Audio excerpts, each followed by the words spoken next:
My fiancé said, "I took out a $75,000 loan in your name for our wedding." Surprise. It'll be perfect. I responded, "You're full of surprises." Then I reported identity theft and fraud when federal agents arrested her during her dress fitting for wire fraud and forgery. Original post: I, 36 male, I'm sitting in my apartment, staring at paperwork from the FBI, still trying to process how the woman I was supposed to marry in 3 months is now facing federal charges.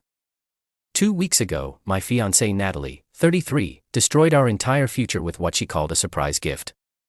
We'd been together for 4 years, engaged for 1. The wedding was planned for September. Nothing crazy, maybe 80 guests, nice venue, the works. We'd agreed on a $25,000 budget. I'd saved $15,000. She claimed she had $10,000. Seemed reasonable. Then came the Thursday that changed everything. I was working from home when Natalie burst through the door at lunch, practically vibrating with excitement. "Baby, I have the most amazing surprise. Our wedding is going to be perfect." She pulled out her iPad, started showing me photos, luxury venue upgrade, designer dress that cost more than my car, 7-tier cake, celebrity wedding planner, flowers flown in from Ecuador. "Nat, this looks incredible, but we can't afford." That's the surprise. She was beaming. I handled it. I got us a loan. A loan. We agreed no debt for the wedding. But listen, it's in your name, so the interest rate was better. Your credit is amazing, mine's still recovering from student loans. It's practical. My blood went cold. What do you mean it's in my name? She pulled out a folder.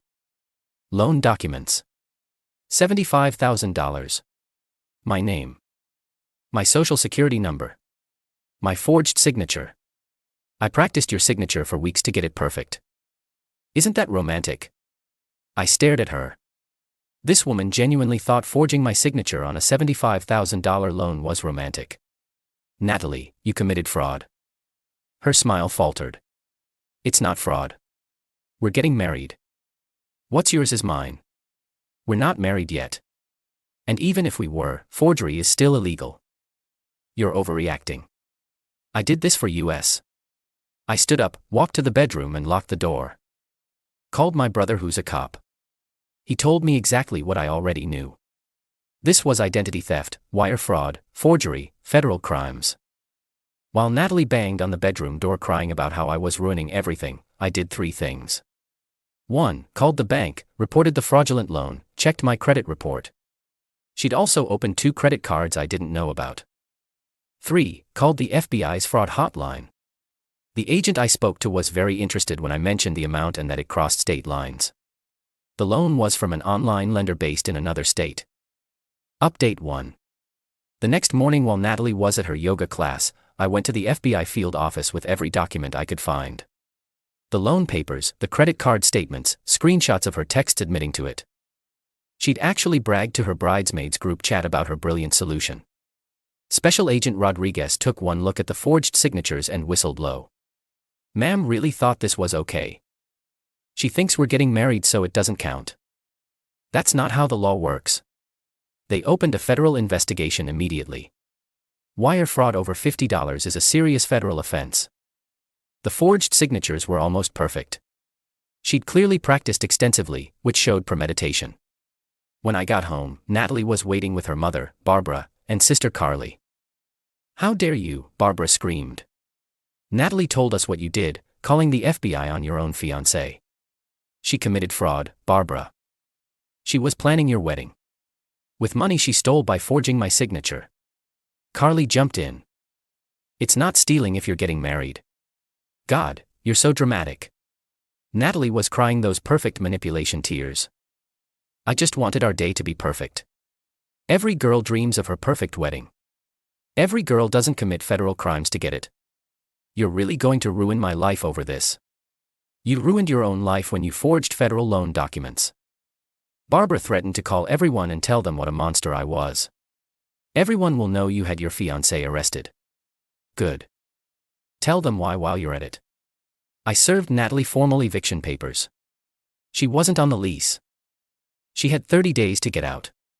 The screaming that followed probably violated several noise ordinances. But the best part? Natalie tried to use one of the fraudulent credit cards she'd opened in my name to hire a lawyer. It was declined because I'd already frozen them. Update 2. The entitlement escalated quickly. Natalie moved back with her parents but didn't go quietly. First she tried the emotional manipulation route. Showed up at my work with flowers. Crying. Please, just tell them it was a misunderstanding. We can still get married. Security escorted her out when I called them. Then came the family assault. Her father Richard called me. This man, who'd been mostly silent our entire relationship, suddenly had opinions. Son, let's be reasonable. Natalie made a mistake. A big one, sure. But dropping the charges is the right thing to do. I didn't press charges, Richard. The federal government did. Once you report fraud of this magnitude, it's out of my hands. There has to be something you can do. There is. I'm cooperating with the investigation. You're destroying her future over wedding planning. She destroyed her own future with wire fraud. He hung up on me. Then Barbara tried a different approach. She actually offered me a bribe. Showed up at my apartment with a check for $10,000. This should cover your troubles. Just tell the FBI it was a misunderstanding. Barbara, you're attempting to bribe a federal witness. That's also a crime. Her face went white. You wouldn't dare report me. Try me. She left quickly after that. But Natalie wasn't done. She started a social media campaign, posting about how her abusive ex was trying to ruin her life because she wanted a nice wedding. The comments were split. Some people bought it. Others pointed out that fraud is still fraud. Then she made her fatal mistake. She created fake emails, supposedly from me, admitting I knew about the loan and approved it. She sent these to the FBI agent handling the case, thinking it would get her off the hook. Special Agent Rodriguez called me within an hour. Your fiancée just added falsifying evidence and obstruction of justice to her charges. The emails came from an IP address traced directly to her parents' house. The arrest happened 3 days later. Update 3. I got the call from Agent Rodriguez at 2 p.m. on a Tuesday. We're arresting Ms. Morrison this afternoon. Thought you should know. Where? Well, according to her social media, she has a wedding dress fitting at 3 p.m. at Bella's bridal. The irony was perfect. I didn't go watch, but I heard about it from everyone. Federal agents walked into Bella's bridal while Natalie was literally standing on the pedestal in a $12,000 dress, bought with one of the fraudulent credit cards. Her bridesmaids were there, her mom, her sister, the works. According to witnesses, she tried to run. In a wedding dress. With a train. She made it about 10 feet before tripping on the tool. The arrest video went viral because one of her bridesmaids live streamed it, thinking she was documenting the dress fitting. The comments were brutal. LMAO, she really thought forging signatures was okay. The way she fell in that dress. Imagine committing felonies for a wedding. Barbara tried to fight the agents and got herself arrested for obstruction. Qley filmed it all while screaming about injustice and true love. The local news picked it up. Bride to be arrested at dress fitting for $75,000 fraud scheme. That's when the other victims started coming forward.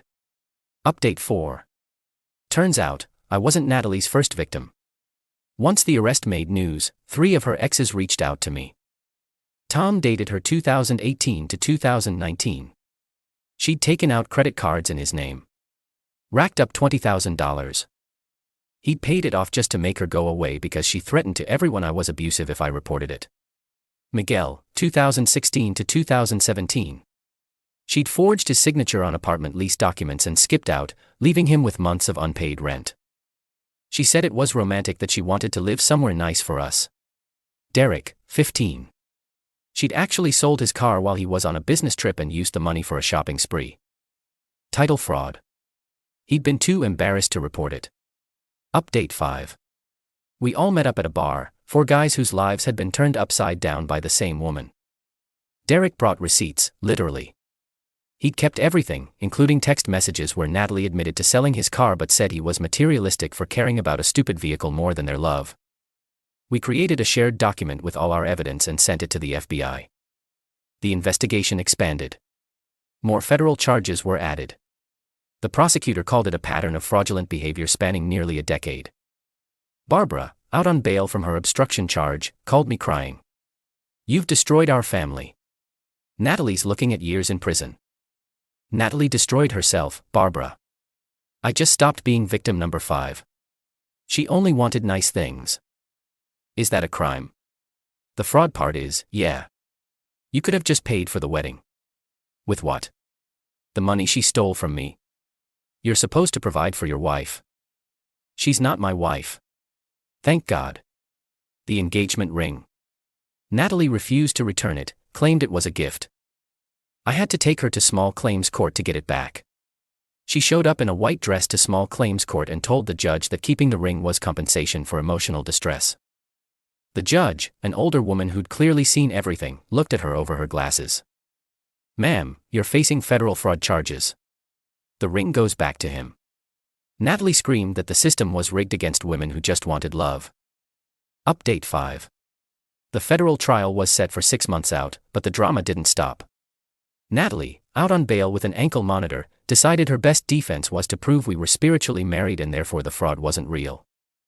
She hired a spiritual advisor, found on Craigslist, who declared that our souls were bonded in the celestial realm and thus the loan was technically in both our names. She tried to submit this as evidence. Her public defender looked like he wanted to disappear into the floor. Then came what I now call the coffee shop incident. I was grabbing coffee when Natalie walked in with Qley. She saw me and immediately started crying loudly, dropping to her knees. "Why won't you forgive me? I love you." Everyone stared. I tried to leave. She grabbed my leg. "Please, tell them it was all a misunderstanding. We can still get married." "Natalie, you're violating your bail conditions by contacting me. Love doesn't follow bail conditions." The barista called the cops. Natalie was arrested. Again, her bail was revoked. She spent the next 3 months in federal detention. Barbara sent me an invoice for $50,000 for destroying her daughter's life and causing emotional distress to the family. I forwarded it to the prosecutor, who added it to evidence of the family's pattern of extortive behavior. Richard tried one last time to mentor me. Showed up at my gym. "She's facing 10 years minimum. You can stop this." "No, I can't. She committed multiple federal crimes. She's just a girl who wanted a nice wedding. She's a 33-year-old woman who committed wire fraud. No man will ever love you for doing this to her. I'm okay with men who think fraud is acceptable not loving me, Richard." He actually tried to punch me. In a gym. Surrounded by cameras and witnesses. Added assault charges to the family collection. Final update. The trial lasted 3 days. The evidence was overwhelming. The forged loan documents. The fraudulent credit cards. The fake emails she created. Text messages admitting to everything. The testimony from her previous victims. The spiritual marriage defense. The judge actually laughed. Natalie took the stand against her lawyer's advice. It was something. I did it all for love. How is love a crime? The prosecutor. Love isn't a crime. Wire fraud is. He was gonna marry me. That makes it okay. No, it doesn't. This is discrimination against women. How? A man would never be prosecuted for wanting to provide for his family. A man who committed wire fraud would absolutely be prosecuted. She then claimed I had emotionally manipulated her into committing fraud by not being romantic enough and that the loans were compensation for emotional labor. The jury deliberated for 2 hours. Guilty on all counts. Wire fraud. Identity theft. Forgery. Falsifying evidence. Obstruction of justice. Sentencing was brutal. The judge, a no-nonsense woman in her 60s, destroyed Natalie. "Ms. Morrison, you've shown zero remorse, zero accountability, and zero understanding of your crimes. You've attempted to manipulate this court with elaborate fantasies about spiritual marriage and cosmic bonds. You've portrayed yourself as a victim while destroying multiple people's financial lives. You are not a romantic heroine. You are a serial fraudster. 8 years federal prison. 3 years supervised release. Full restitution to all victims." Barbara screamed. Qley fainted or pretended to. Richard had to be restrained by bailiffs. Natalie turned to me as they led her away. "I'll wait for you." Our love is eternal. Please get help, Natalie. You're my soulmate. The bailiff dragged her out while she screamed about true love conquering all. Barbara tried to spit on me outside the courthouse. She missed and hit a reporter. It made the evening news. The epilogue. The bank forgave the fraudulent loan since it was proven I had no knowledge. My credit has been repaired.